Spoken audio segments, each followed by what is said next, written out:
Purihin ng Diyos, purihin ng ating Panginoon. Ano nga ba ang pinapahalagahan ng Diyos sa bawat isang tao? Malala ko yung isang artista dito sa Amerika na isa siyang mahilig sa babae. Pero minsan siya ay naimbita sa isang Christian gathering, sa isang prayer meeting. At dito ay kinausap siya ng Diyos sa pamamagitan ng tagapagsalita.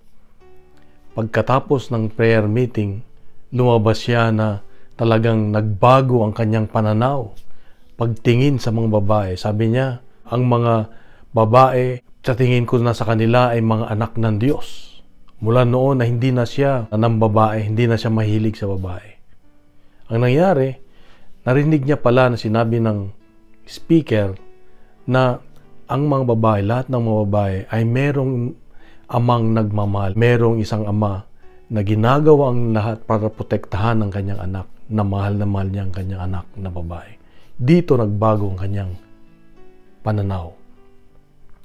Sa Ebanghelyo ngayon makita natin, sinabi ni Jesus na kung ang mga mata daw natin ang siyang nagiging sanhi ng pagkakasala natin, mas maganda pang dukutin natin. Mas maganda ng kulang ang ating katawan kaysa pumasok sa impyerno na buo. Dito ay may paalala ang Diyos sa atin na ang kanyang pinapahalagan, ang kanyang tinitignan ay ang laman ng ating puso. Ang mga hangarin natin sa buhay, yung mga bagay na yung galing sa puso natin. Kaya napakahalaga sa kanya na alagaan yung puso natin. Mga malalaswang pag-iisip ay hindi pagmamahal. Ang pagmamahal ay mapagbigay. Ang mga pita ng laman ay pakabig patungo sa atin.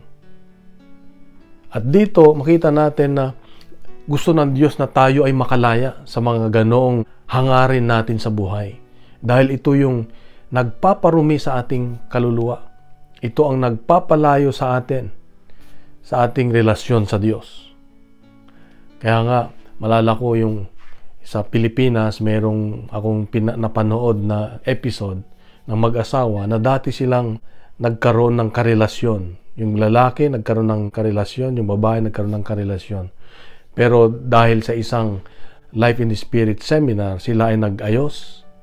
At ngayon sila na ay resource speaker para sa mga marriage encounter. Pagpapagaling sa mga napagtaksila. At isa pa dito, ang nais ng Diyos ay yung kalinisan. Yung kalinisan natin. Ang mundo natin ay broken. Wasak. Sira. Basag. Na ibig sabihin, marami tayong nakikita ngayon sa social media, mga napapanood natin, mga naririnig natin, mga advertisement na lang, mga napapanood nating malalaswa. Isa sa paraan para maging malinis tayo sa mata ng Diyos, sa ating puso at isipan, ay huwag na nating bigyan ng puwang. I-block na natin yung mga bagay na yon. Palitan natin ng kabutihan ng salita ng Diyos, mas maganda. Yung mga bagay na nagpapalapit sa atin sa Diyos. Kaya kapatid, ito ang paalala ng Diyos sa akin ngayon. Yung kalinisan ng ating puso, kalinisan ng ating pag-iisip, kalinisan ng kaloob-looban natin.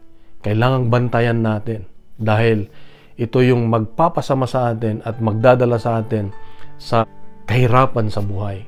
At hindi lang doon sa impyerno, kundi impyernong buhay dito sa mundo.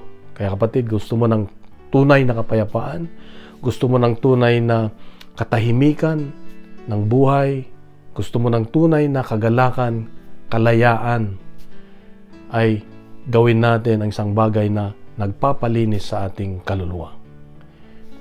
Kapatid, kung nagustuhan po natin ang ating refleksyon sa araw na ito, ay bahagi natin sa social media at gawin nating viral ang salita ng Diyos. God bless and God is good.